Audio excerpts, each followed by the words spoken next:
আসসালামু আলাইকুম। হেডিংটা দিচ্ছি, ভারতীয় সামরিক বাহিনী এখন বাংলাদেশ, পাকিস্তান এবং চীনের সামরিক বাহিনীর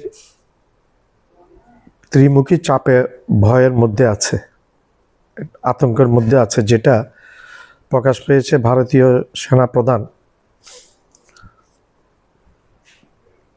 সেনাপ্রধান ওনার বক্তব্যে এটা ফুটে এসেছে।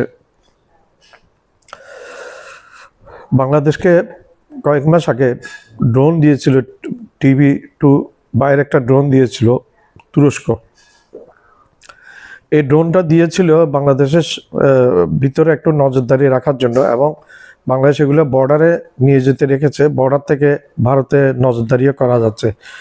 এই ড্রোন বাংলাদেশ উড়ানোর ফলেই আতঙ্কে পড়ে গেছে ভারত আতঙ্কে পড়ে গেছে। এর মধ্যে আমাদের প্রধান উপদেষ্টা ডক্টর মোহাম্মদ ইউনূস স্বাভাবিকভাবে সাবলীল ভাষায় ব্যবসা বাণিজ্যকে কথায় নিয়ে চিকেন নেকের কথা উল্লেখ করেছিলেন, এবং নেপাল বাংলাদেশকে চাচ্ছে ব্যবসা বাণিজ্যের জন্য, বাংলাদেশের ভিতর দিয়ে আনা নেওয়া করার জন্য। এবং একইভাবে যেহেতু নেপালের মধ্যে কোনো সমুদ্র নাই, ল্যান্ডলক এরিয়া, একইভাবে ভুটানও চাচ্ছে একই রকম, কারণ তারা নেপাল, ভুটান এরা ভারতের উপর অসন্তুষ্ট। আমরা তো ভারতের এখন কেউ মিত্র নাই, বন্ধু নাই। 7টা প্রতিবেশী দেশ ভারতের শত্রু: বাংলাদেশ, নেপাল, ভুটান, শ্রীলঙ্কা, মালদ্বীপ। বাংলাদেশ, নেপাল, ভুটান, শ্রীলঙ্কা, মালদ্বীপ, পাকিস্তান, চীন, এগুলো সবগুলো এখন ভারতের শত্রু। ভারতের এখন বন্ধু কোনো রাষ্ট্র নেই। আমেরিকাও এখন ভারতের বন্ধু রাষ্ট্র না, কানাডা তো ভারতের বন্ধু রাষ্ট্র না। ব্রিটেন থেকেও ভারতের লোকজন, ইলিগাল লোকজন ধরে ধরে পাঠানোর ঘোষণা দিয়েছিল। সুইজারল্যান্ড ভারতকে যে সুযোগ সুবিধাটা দিত, সেটা ব্যবসার মধ্যে যে সুবিধাটা দিত, সেটা ক্যান্সেল করে নিয়েছে 3-4 মাস আগে। মোট কথা, ভারতের এখন বন্ধু নাই, ভারত বন্ধু হারা হয়ে গেছে নরেন্দ্র মোদীর এই মুসলিম বিদ্বেষী, মুসলিম নৃশংসতার কারণে। নরেন্দ্র মোদীকে বলা হতো গুজরাটে কসাই, 1000 মুসলমানকে পুড়িয়ে মেরেছে গুজরাটে। নরেন্দ্র মোদীর হাত আছে বলা হচ্ছে। আমেরিকা ভিসা, তখন আমেরিকাতে স্যাংশন ছিল নরেন্দ্র মোদীর, গুজরাটের মুখ্যমন্ত্রী থাকা অবস্থায়। এরপরে যখন ভারতের প্রধানমন্ত্রী হলো, তখন আমেরিকা সেই স্যাংশনটা উঠিয়ে নিয়েছে। বাংলাদেশে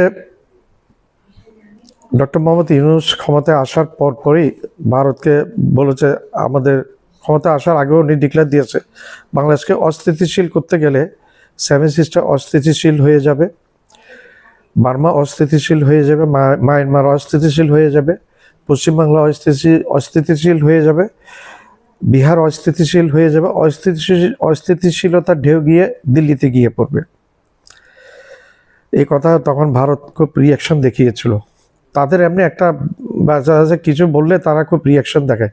এখন ডক্টর মোহাম্মদ ইউনূস সাহেব বলেছে, যেহেতু 7 সিস্টার ল্যান্ডলক এরিয়া, বাস্তবে তো ল্যান্ডলক এরিয়া, তাদের সাথে সমুদ্রে দেখা নেই। তারা ব্যবসা বাণিজ্য করতে গেলে বাংলাদেশের ভিতর দিয়ে করতে হবে তাদেরকে, এবং বাংলাদেশের ভিতর দিয়ে করলে তাদেরকে অনেক কম খরচে তারা ব্যবসা বাণিজ্য করতে পারবে। তারা বাইরে থেকে মালও ইম্পোর্ট করতে পারবে, চট্টগ্রাম বন্দর ব্যবহার করে বাংলাদেশের ভিতর দিয়ে মাল ইম্পোর্ট করে তারা, এবং এক্সপোর্টও করতে পারবে। চট্টগ্রাম ব্যবহার করে, চট্টগ্রাম বন্দর ব্যবহার করে তারা এক্সপোর্টও করতে পারবে।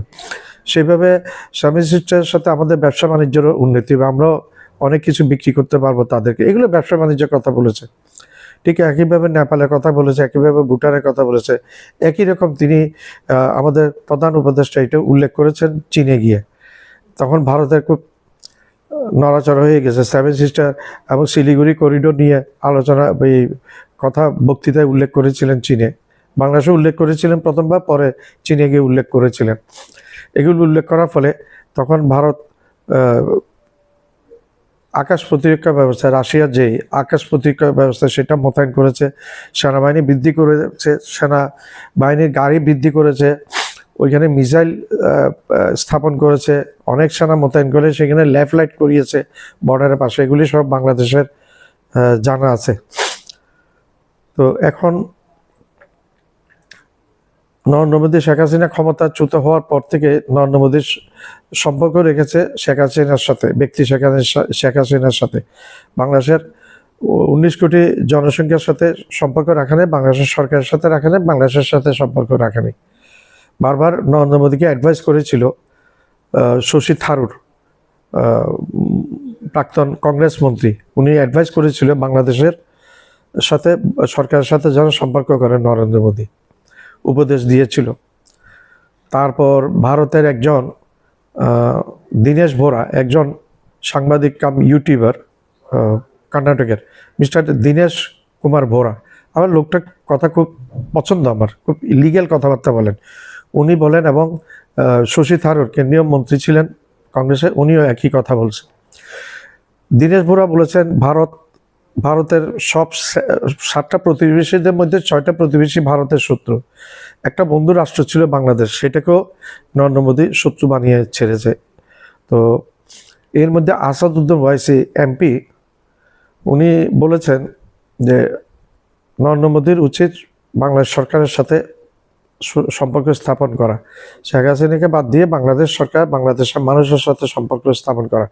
শেখ হাসিনাকে আশ্রয় দিয়েছে ভারত, এখন যদি বাংলাদেশ সরকার যদি চেয়ে বসে তখন কি করবে? তখন বেকায়দায় পড়বে। এখন বাংলাদেশ সরকার চেয়ে বসেছে, বাংলাদেশ সরকার নিজেতেই চায় না। বাংলাদেশ সরকারের উপর আদেশ জারি আছে হাইকোর্ট থেকে। শেখ হাসিনার নামে 150-র উপর হত্যা মামলা আছে, 200-র উপর মামলা আছে, টোটাল 150-র উপর শুধু হত্যা মামলা আছে, লুটপাটের মামলা আছে, টাকা পাচারের মামলা আছে, অবৈধভাবে ক্ষমতা প্রয়োগ করার মামলা আছে। জাতিসংঘের যে একটা টিম এসছিল মানবাধিকার কমিশনের জাতিসংঘের, সেখানে বলেছে যে শেখ হাসিনা ক্ষমতা বহির্ভূত অতিরিক্ত শক্তি প্রয়োগ করেছে, যার ফলে প্রচুর বাংলাদেশের ছাত্র মারা গেছে, জনতা মারা গেছে, এবং শিশুরা পর্যন্ত মারা গেছে। এই ব্যাপারে একটা সার্টিফিকেট দিয়ে দিয়েছে। এটা শেখ হাসিনার ভবিষ্যতে উন্নতির পক্ষে শেষ পের একটা টুকি দিয়েছে। এরপরে আর শেখ হাসিনার পক্ষে আর বাংলাদেশের রাজনীতি করাও সম্ভব না। তার রাজনীতি পথ একেতে বয়স হয়ে গেছে, আবার রাজনীতি পথও স্থগিত হয়ে গেছে। আর এটা সম্ভব হবে না ওনার জীবনে। ওনার মৃত্যুর পরে যদি কোনো জীবন থাকে তখন হয়তো ওইটা অন্য চিন্তা। ওগুলো আমরা বিশ্বাস করি না। মুসলমান বিশ্বাস করে কিয়ামতের পরের জীবনটা বিশ্বাস করে। তো এখন ভারতের সামরিক বাহিনী খুব আতঙ্কের মধ্যে আছে। আগে দুইটা ফ্রন্ট নিয়ে, তাদের চীন ফ্রন্ট এবং পাকিস্তান ফ্রন্ট নিয়ে তাদের চিন্তায় থাকতে হতো। এখন তারা নতুন একটা ফ্রন্ট বানিয়েছে, সেটা হচ্ছে বাংলাদেশ। এখন 3টা দেশের সেনাবাহিনীর সাথে ভারতকে একসাথে যুদ্ধ করতে হবে। সেটা ভারতের পক্ষে কখনোই সম্ভব না। চীন একটা মহাশক্তিধর দেশ। চীন 1963 সালে চীন ভারত যুদ্ধের সময় লাদাখের বিস্তৃত অঞ্চল দখল করে নিয়েছে, যা এখনো চীনের দখল করে আছে, চীনের কাছে এখন আছে। সেখানে সামরিক ঘাঁটি বসিয়েছে। দিল্লি থেকে নাকি বড় অঞ্চল চীন দখল করেছে। গত বছর শুনেছি অরুণাচল প্রদেশের 60 কিলোমিটার অভ্যন্তরে ঢুকে গিয়েছিল চীন, সেখানে এগুলো দখল করেছে, এখনো ছাড়ে না। এগুলো নিয়ে ভারতের কোনো লোকেই উচ্চবাচ্য করে না, কোনো মন্ত্রী, কোনো প্রধানমন্ত্রী, ভারতের রাষ্ট্রপতি কেউ উচ্চবাচ্য করে। রাহুল গান্ধী কিছুটা যৎসামান্য কিছু পার্লামেন্টে বলে, সেগুলোই আমরা শুনি। বাংলাদেশে শেখ হাসিনা হত্যাকাণ্ড চালিয়ে শেখ হাসিনা আশ্রয় নিয়েছে ভারতে, প্রচুর টাকা পয়সা লুটতরাজ করেছে শেখ হাসিনা, আওয়ামী লীগ মন্ত্রীরা এবং এমপি এবং আওয়ামী লীগের সদস্যরা। হ্যাঁ, তারা ভারতের মধ্যে কলকাতায় আরাম জীবনযাপন কাটাচ্ছে তারা, এবং ওইখানে বসে বাংলাদেশ বিরোধী ষড়যন্ত্রে লিপ্ত তারা কলকাতায়। এবং সেখানে ভারতেরও সাই আছে, ভারতের গ্রিন সিগন্যাল আছে, এবং ভারত শেখ হাসিনাকেও প্রশ্রয় দিচ্ছে। শেখ হাসিনা অডিও ট্যাপ ছাড়ে মাঝে মধ্যে, শেখ হাসিনাকে প্রশ্রয় দিচ্ছে। এগুলোতে ভারত, এটা বাংলাদেশ বিরোধী কার্যক্রম। ভারত এই বাংলাদেশ থেকে যারা পলাতক তাদেরকে করার জন্য ভারত সাহায্য করছে। তো ভারত দোষী। ভারত একদিন না একদিন নরেন্দ্র মোদীকে কাঠগড়ায় দাঁড়াতে হবে। বাংলাদেশের যে মিডিয়া হত্যাকাণ্ড, এটার সাথে ভারত জড়িত, নরেন্দ্র মোদী জড়িত। বাংলাদেশের হেফাজত ইসলামের যে হত্যাকাণ্ড, এটার সাথে ভারতের জড়িত। বাংলাদেশের সর্বশেষ বাংলাদেশের যেই গত বছর 2024 সালে এপ্রিল মেতে জুলাই আগস্টে যেই আন্দোলনটা হয়েছে, সেই আন্দোলন দমনের জন্য, রক্তাক্তভাবে দমনের জন্য ভারত জড়িত। ভারতের ইন্ধনে শেখ হাসিনার নির্দেশে 2-2.5 হাজার লোক হত্যাকাণ্ড হয়েছে। এগুলো সব কিছু মিলে ভারতের পক্ষেও না এবং শেখ হাসিনার পক্ষে না, আওয়ামী লীগের পক্ষেও যাচ্ছে না, বিপক্ষে যাচ্ছে। বাংলাদেশের মানুষ মানে আওয়ামী লীগের উপর ক্ষেপে আছে, শেখ হাসিনার উপর ক্ষেপে আছে, মন্ত্রীদের উপর ক্ষেপে আছে, ভারতের উপর ক্ষেপে আছে, ভারতের বিজেপি সরকারের উপর ক্ষেপে আছে। বাংলাদেশে অ্যান্টি ইন্ডিয়ান ফ্লো চরম, এটা দিন দিন আরও চরমতর হচ্ছে। এর মধ্যে বিএনপিকে নিয়ে আমরা কথা বলছি। বিএনপি থেকে আমরা যেটা আশা করেছিলাম সেটা কিন্তু আমরা বিএনপি থেকে পাচ্ছি না, সেটা বিপরীতটা পেয়েছে। এবং বিএনপির আচরণ আওয়ামী লীগের সুরে বিএনপি কথা বলছে, যেন আওয়ামী লীগকে পুনঃপ্রতিষ্ঠা করতে চাচ্ছে। আরেকটা হচ্ছে বিএনপি যেন আওয়ামী লীগের বি টিম। এবং বিএনপির ভাইস প্রেসিডেন্ট অবসরপ্রাপ্ত air vice president Altaf Hossain সাহেব একটা মিটিংয়ে বলেছেন, বিএনপির উচ্চ লেভেলের অনেক মানুষ কাছে ভারতের পাসপোর্ট আছে, তাদের সেকেন্ড একটা পাসপোর্ট, ভারতের পাসপোর্ট আছে তাদের কাছে। ভারতে তাদের জায়গা সম্পত্তি, ফ্ল্যাট বাড়ি, টাকা পয়সা ব্যাংকে তাদের প্রচুর পরিমাণে আছে। তো এগুলো আমরা বলিনি, এগুলো আমার কথা না, এগুলো হচ্ছে এয়ার ভাইস প্রেসিডেন্ট অবসরপ্রাপ্ত আলতাফ হোসেন, বিএনপির বর্তমান ভাইস প্রেসিডেন্ট এবং সাবেক বেসামরিক বিমান চলাচল মন্ত্রী। তো সব কিছু মিলে এখন ভারতের অবস্থা এটা এত ভালো না। ভারত বাংলাদেশকে আক্রমণ করলেও ভারতে খুব একটা সুবিধা হবে না। বাংলাদেশকে এত নরম ভারত এখন ভাবে না। ভারত মোটামুটি ভয়ে আছে, ভয় বাংলাদেশের অভ্যন্তরে আক্রমণ করতে। কারণ ভারতে কিছুটা অভিজ্ঞতা হয়েছে সীমান্ত বিডিআর সাথে বিএসএফ এর যে সীমান্ত সংঘর্ষ হয়েছে দুইবার, বড়ইবাড়ি আরেকটা জায়গায়, 2 জায়গায় হয়েছে, দোনো জায়গায় চরমভাবে পরাজিত হয়েছে ভারত। বাংলাদেশকে বলা হয় এটা মৃত্যুপুরী। এখানে বাইরে কোনো বহিঃশত্রু আক্রমণ করলে সুস্থভাবে ঢুকতে পারবে এবং মৃত লাশ হয়ে বের হতে হবে। এটা এরকম একটা জায়গা। আলেকজান্ডার তার সৈন্যদেরকে পাঠিয়েছিলেন খোঁজখবর নেওয়া যায়। তারা গিয়ে বলেছে, এই দেশকে আক্রমণ করবেন না, আপনি আক্রমণ করলে ভুল হবে, আমাদের পরাজয় অবধারিত হয়ে যাবে। এই দেশের ভৌগোলিকভাবে এই দেশকে প্রকৃতি রক্ষা করছে। এগুলো আমরা গিয়ে এইটা আক্রমণ করে এটা দখল করা যাবে না, এটা ভারতে জানে। 1971 সালে আমাদের অভিজ্ঞতা আছে, পাকিস্তান সেনাবাহিনী আমাদের এখানে আক্রমণ করে পাকিস্তান সেনাবাহিনীকে চরম মূল্য দিতে হয়েছে। সেটা 93,000 পাকিস্তানি সেনাবাহিনীকে আত্মসমর্পণ করতে হয়েছে। প্রচুর পরিমাণ পাকিস্তান সেনাবাহিনী তখন মারা গেছে। 5 আগস্ট ছাত্র জনতার ঐতিহাসিক গণ অভ্যুত্থানে শেখ হাসিনা সরকারের পতন ঘটে। দাপুটে এই সরকার প্রধান পতনের পর বাংলাদেশে এক মুহূর্ত থাকতে পারেনি। তড়িঘড়ি করে ভারতে গিয়ে আশ্রয় নিতে হয়েছে পতিত সরকার প্রধান শেখ হাসিনাকে। বাধ্য হয়ে ভারতে আশ্রিত আছেন তিনি, কারণ ভারত ছাড়া অন্যান্য কোনো দেশ তাকে আশ্রয় দিতে রাজি হয়নি। শেখ হাসিনা বাংলাদেশের শাসন ক্ষমতায় থাকতে ভারত সরকার পুরোপুরি নিয়ন্ত্রণ রেখেছিল বাংলাদেশের উপর। ভারতীয় আগ্রাসনকে পাত্তা দিয়ে ভারতের সহযোগিতায় দীর্ঘ 16.5 বছর বাংলাদেশের একক ক্ষমতায় ছিলেন শেখ হাসিনা সরকার। ক্ষমতা কুক্ষিগত করতে গুম, খুন ও বিরোধী দলের মানুষের উপর নির্মম অত্যাচার করে স্বৈরতন্ত্র প্রতিষ্ঠা করেছিলেন। সবশেষ ছাত্র জনতার আন্দোলন প্রতিহত করতেও নির্বিচারে গুলি করার নির্দেশ দিয়েছিলেন আইন শৃঙ্খলা বাহিনীর সদস্যদের। তবে শেষ রক্ষা মেলেনি। পতনের পর গণহত্যার দায়ে একাধিক মামলার আসামি হয়ে ভারতে পালিয়ে আছেন তিনি। ভারত সরকারের প্রত্যক্ষ আশ্রয় প্রশ্রয়ে সেই থেকে শেখ হাসিনা ও তার দলের গুরুত্বপূর্ণ ব্যক্তিরা বেশ আমোদ ফুর্তিতে দিন কাটাচ্ছেন দেশটির নিউ টাউনের একটি আবাসিক এলাকায়। পলাতকদের ভাষায় আওয়ামী লীগের হেডকোয়ার্টার হচ্ছে কলকাতা। এখানে বসেই যাবতীয় পরিকল্পনা প্রণয়ন এবং তা বাস্তবায়ন করা হচ্ছে। Facebook, Messenger, Telegram, signal, WhatsApp group সহ বিভিন্ন ডিজিটাল এবং সামাজিক মাধ্যম ব্যবহার করে নিজেদের মধ্যে যোগাযোগ রাখছেন। অপকর্ম বাস্তবায়নের নির্দেশও দিচ্ছেন এসব মাধ্যম ব্যবহার করে। জানা গেছে, রোজডেল গার্ডেনের 3 নম্বর অ্যাকশন এরিয়ার 2 নম্বর টাওয়ারের 11 তলার 11C ফ্ল্যাটে বর্তমানে বসবাস করছেন সাবেক স্বরাষ্ট্রমন্ত্রী আফরোজুজ্জামান খান কামাল। নিউ টাউনের এই অভিজাত ফ্ল্যাটে স্ত্রী, মেয়ে এবং জামাতাকে নিয়ে থাকছেন শেখ হাসিনার অন্যতম আস্থাভাজন সাবেক এই প্রভাবশালী মন্ত্রী। ওই ভবনেরই নিচ তলায় আরো একটি ফ্ল্যাট ভাড়া নিয়েছেন তিনি, যেটি এখন আওয়ামী লীগের দলীয় কার্যালয় হিসেবে ব্যবহৃত হচ্ছে। প্রতিদিন বিকেল 5টা থেকে রাত 10টা পর্যন্ত কলকাতায় আশ্রয় নেওয়া আওয়ামী লীগের সাবেক মন্ত্রী, সংসদ সদস্য সহ প্রভাবশালী নেতাদের সঙ্গে বৈঠক করেন আসাদুজ্জামান খান কামাল। এছাড়া আওয়ামী লীগের সাবেক মন্ত্রী জাহাঙ্গীর কবির নানক ও আওয়ামী লীগের যুগ্ম সাধারণ সম্পাদক মাহবুবুল আলম হানিফ কলকাতায় স্ত্রী ও মেয়ের সঙ্গে বসবাস করছেন বলে জানা যায়। আরেক যুগ্ম সাধারণ সম্পাদক আফম বাহাউদ্দিন নাসির স্ত্রীকে নিয়ে কলকাতার নিউ মার্কেটের পার্শ্ববর্তী এলাকায় ভাড়া বাসায় বসবাস করছেন। এছাড়াও আওয়ামী লীগের সহযোগী সংগঠন ছাত্রলীগ, যুবলীগ, স্বেচ্ছাসেবক লীগের বিভিন্ন পর্যায়ের অনেক নেতাও স্ত্রী সন্তান নিয়ে ভারতে বসবাস করছেন। বর্তমানে কলকাতায় অবস্থান করা আওয়ামী লীগের একজন প্রভাবশালী নেতা নাম প্রকাশ না করার শর্তে বলেন, আওয়ামী লীগের এখন চরম দুঃসময় চলছে। কলকাতায় রোজডেল গার্ডেন হচ্ছে তাদের টিকে থাকার লড়াইয়ের মূল কেন্দ্রবিন্দু।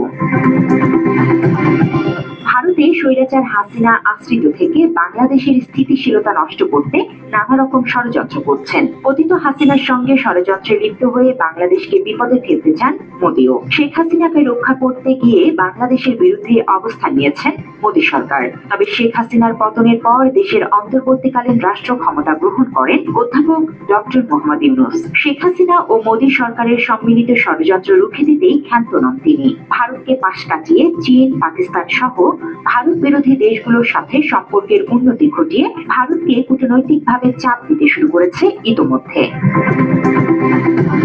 বাংলাদেশ শোষণ করা ভারত শুধু বাংলাদেশের উপর থেকে নিয়ন্ত্রণ হারিয়েছে তা নয়, দুই দেশের মধ্যকার স্নায়ু যুদ্ধে এখন ভারতের থেকে অনেক এগিয়ে আছে বাংলাদেশ। বর্তমানে অর্থনৈতিক মন্দায় থাকা ভারত নানাভাবে বাংলাদেশকে চাপে রাখার ষড়যন্ত্র চালিয়ে যাচ্ছে। তবে ডক্টর ইউনূস সকল ষড়যন্ত্র ঠান্ডা মাথায় নস্যাৎ করে দিচ্ছেন। মাত্র 30% টাকায় জমির মালিক হয়ে নতুন বাংলাদেশের গড়ে তোলার স্বপ্ন দেখা বাংলা বসতি। বাংলাদেশকে চাপে ফেলতে হাসিনা পতনের পরপরই বাংলাদেশিদের জন্য ভারতীয় চিকিৎসা ভিসা বন্ধ করেছিল ভারত। তবে ভারত তাতে খুব বেশি সুবিধা করতে পারেনি। সম্প্রতি বাংলাদেশের সঙ্গে ট্রান্সশিপমেন্ট বাতিল করেছে ভারত সরকার। এবার দাবার কোন চাল দেবেন ইউনূস সরকার, সেটি এখনো অপেক্ষমাণ বিষয়। তবে ভারত বাংলাদেশের সঙ্গে ট্রান্সশিপমেন্ট বাতিল করে নিজের পায়ে নিজেই কুড়াল মেরেছেন বলে ধারণা করছে খোদ ভারতীয়রাই। আমরা আজ থেকে অনির্দিষ্টকালের জন্য কোন রকম বাংলাদেশি পেশেন্টকে অ্যাডমিট অথবা কোন রকম মেডিকেল পরিষেবা দেব না। অন্তর্বর্তীকালীন সরকারের প্রধান উপদেষ্টা গত মাসে চীন সফরে গিয়ে ভারতের 7 সিস্টার্স প্রসঙ্গে বলতে গিয়ে দাবি করেছেন, সমুদ্রপথে ভারতের উত্তর পূর্বাঞ্চলে সমুদ্রের একমাত্র অভিভাবক বাংলাদেশ। ডক্টর ইউনূসের একথা মোদির কপালে চিন্তার ভাঁজ ফেলেছিল। ভারত জুড়ে তোলপাড়ও লক্ষ্য করা গেছে ডক্টর ইউনূসের ওই বক্তব্যের পর। 7 states of India, eastern part of India, called 7 Sisters. They are landlocked country, landlocked region of India. They have no way to reach out to the ocean. We are the only guardian of the ocean. বাংলাদেশের সঙ্গে চীন ও পাকিস্তানের সুসম্পর্কের কারণে ইতিমধ্যে ভারতীয় গোয়েন্দা সংস্থার কর্মকর্তারা ত্রিমুখী চাপের সংখ্যা থেকে যুদ্ধের প্রস্তুতি নিতে শুরু করেছে। চীন, পাকিস্তান ও বাংলাদেশ যৌথভাবে ভারতের বিরুদ্ধে অবস্থান নিলে ভারত নিজের মানচিত্র হারাবে, এমনটা আশঙ্কা করছেন ভারতীয় গোয়েন্দারা। চীন শিলিগুড়ি করিডোরের কাছে লালমনিরহাটে নতুন একটি এয়ারবেস নির্মাণ করছেন। ওই এয়ারবেস চীনকে শিলিগুড়ির দ্রুত আক্রমণের সুযোগ দেবে, যে কারণে ওই এয়ারবেস চালু হলে শিলিগুড়ি করিডোর দ্বিগুণ ঝুঁকিপূর্ণ হবে বলে ধারণা করছেন ভারতীয় নিরাপত্তা বিশ্লেষকেরা। ভারতীয় সামরিক বাহিনীর মধ্যেও গভীর উদ্বেগ জন্ম নিয়েছে। শিলিগুড়ি করিডোর ভারতের বেদখল হলে দেশটির উত্তর পূর্বাঞ্চল ভারতের মূল ভূখণ্ডের থেকে বিচ্ছিন্ন হয়ে যাবে বলে ধারণা তাদের। সব মিলিয়ে ভারত সরকার সর্বনাশার খেলায় মেতেছে বলে মনে করছেন নিরাপত্তা বিশ্লেষকেরা। বাংলাদেশের সঙ্গে চীন, পাকিস্তানের সম্পর্কের উন্নতি মোদী সরকারের জন্য অশনি সংকেত বলে ধারণা তাদের। চীন বাংলাদেশের প্রকল্প উন্নয়নে চট্টগ্রাম ও পায়রা বন্দরে বিনিয়োগ করেছে। ভারতীয় বিশ্লেষকেরা মনে করেন এই অবকাঠামো সামরিক উদ্দেশ্যে ব্যবহৃত হতে পারে। ভারতীয় সামরিক অফিসারেরা ইতিমধ্যে চীন, পাকিস্তান, বাংলাদেশ জোট মোকাবেলায় জরুরি পদক্ষেপের আহ্বান জানিয়েছেন। ভারতের নিরাপত্তা বিশ্লেষকেরা শিলিগুড়ি করিডোরে সামরিক উপস্থিতি বাড়ানোর দাবিও জানিয়েছেন। বাংলাদেশকে বিপদে ফেলতে ট্রান্সশিপমেন্ট বাতিল করে মোদি নিজের পায়ে নিজেই কুড়াল মেরেছে। কারণ ট্রান্সশিপমেন্ট চুক্তি বাতিলে বাংলাদেশ, নেপাল, ভুটানে রপ্তানি বাণিজ্যে সাময়িক অসুবিধায় পড়লেও ভারত হারাবে মোটা অঙ্কের রাজস্ব। বাংলাদেশের কাছেও এই সমস্যার সমাধান আছে বলে ধারণা করছেন বিশেষজ্ঞরা। বিশেষজ্ঞদের মতে নেপাল ও ভুটানের বাণিজ্য বাংলাদেশের সঙ্গে সাময়িক সময়ের জন্য বাধাগ্রস্ত হলেও এতে বাংলাদেশের রপ্তানি আয়ে খুব বেশি প্রভাব পড়বে না। বাংলাদেশ তৈরি পোশাক রপ্তানির জন্য সিলেট ও ঢাকা বিমানবন্দর ব্যবহার করতে পারবে। এতে বাংলাদেশ বিমানবন্দরে তার কার্গো হ্যান্ডেলিং ক্ষমতা বাড়াতে বাধ্য হবে। ফলে বাংলাদেশের বিমানবন্দরের সক্ষমতাও বাড়বে। শেখ হাসিনাকে হারিয়ে মোদী সরকার সর্বনাশের খেলায় মেতেছে। ভূ রাজনীতিবিদরা বলছেন বাংলাদেশের বিরোধিতা করে মোদী নিজের ক্ষতি নিজেই করছেন। আর ভারতে পালিয়ে থাকা শেখ হাসিনাও ইতোমধ্যে বুঝতে শুরু করেছে মোদীর কাঁধে ভর করে বাংলাদেশ শাসনের যে স্বপ্নে বিভোর তিনি, সেটি তার দিবাস্বপ্ন।